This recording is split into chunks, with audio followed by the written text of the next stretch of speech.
as far as in Jordan, an average, I think it's 30 women, an average of 30 women a year are killed in honor killings.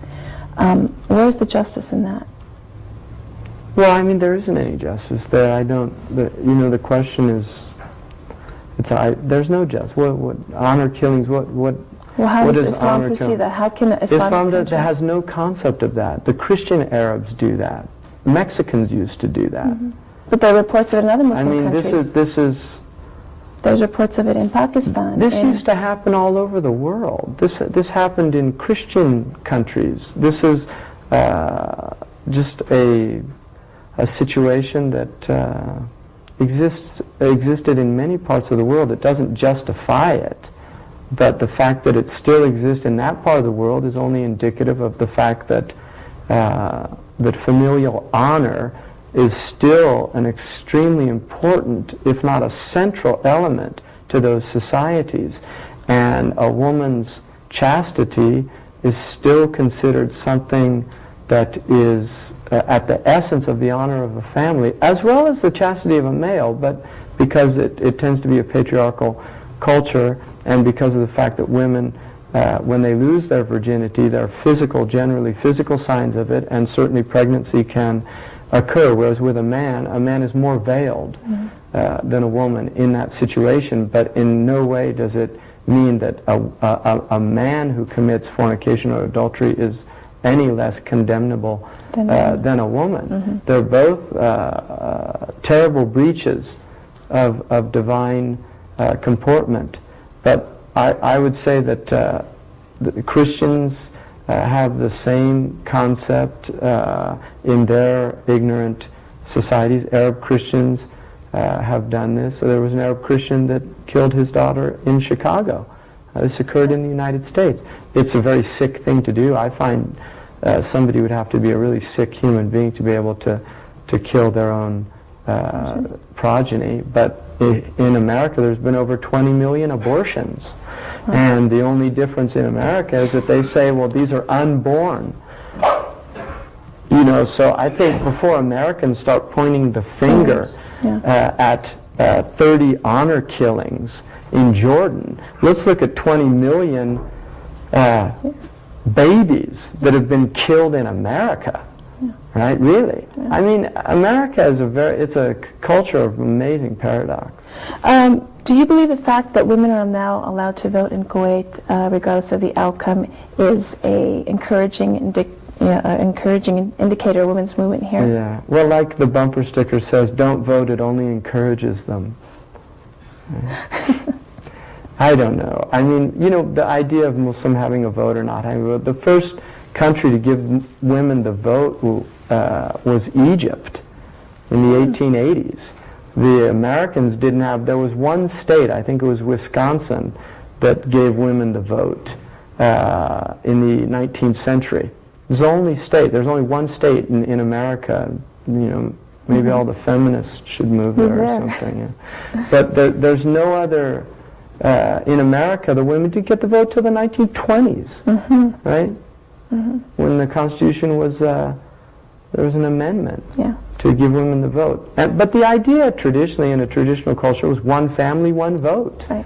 That was the idea. It wasn't the idea that women didn't have the right to vote. There was an understanding of a family unit that generally the family would support. And if you have a husband and a wife that are voting for different people, I mean, you've got a serious problem in your family.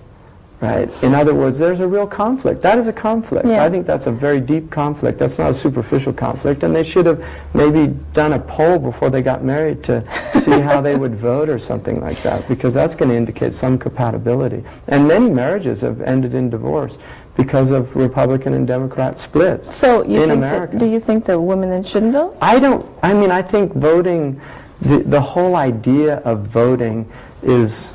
there's a magical element here, this mystery of... I think that the last election in the United States indicated the reality of the vote in this country. I mean, people are starting to wonder, are we living in a banana republic in the United States? When a presidential candidate can get the popular vote and lose the election, well, I have to wonder, well, why am I voting? I mean, seriously, why am I voting? All right? So, I don't know. I mean, if men are going to vote, I think women should vote. Why not? I don't have a problem with that. I think it's just logic. But I think we have to question the entire... See, for me, I want to question the whole system. I mean, federalism is a very strange form of government. I think to have Washington, D.C. dictating how Irvine should run their local... I think people locally should decide their own. People say, well, that's anarchy. So power should be into the local community definitely. And not into... I mean, I'm a libertarian when it comes to that type position. You know, just let people locally decide what they need to do. If people locally want to have prayers in school, why can't they have prayers in school? If you've got a 100% Christian community in Idaho, why should the federal government tell them they can't pray 5 minutes before they start their classes? Whereas if you have Hindus and Buddhists and Jews and secular humanists or a Marxist that say they don't want to have that, well, have 5 minutes of silence and everybody can do what they want. You know, they can do their homework or something. But this idea of dictating to people like these paternal wise men, the learned elders, are going to dictate for us how we should run our families and our societies. I think that you're an infant for 7 years of your life, and then you begin to take responsibility. And by the time you reach adulthood, if you haven't worked out what you need to do, you've either been poorly raised or something seriously wrong with you. What challenges do you think we women face in this society today? I think women need to decide that for themselves. I think that I would say for me, the challenges that women face are the challenges that men face. We're in this together. We're on the same planet. Half my family, I'm married. I have a wife, and I have children. Her concerns are my concerns, and my concerns are her concerns. And I think if you're in a relationship that's healthy, that's the way it should be.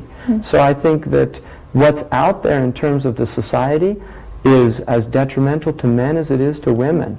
I really believe that. I think that men are up against as much difficulty in trying to be human in this world as women, if not more. If not more. Okay, well, we appreciate you being with us this hour, and thank you very much. Thank you.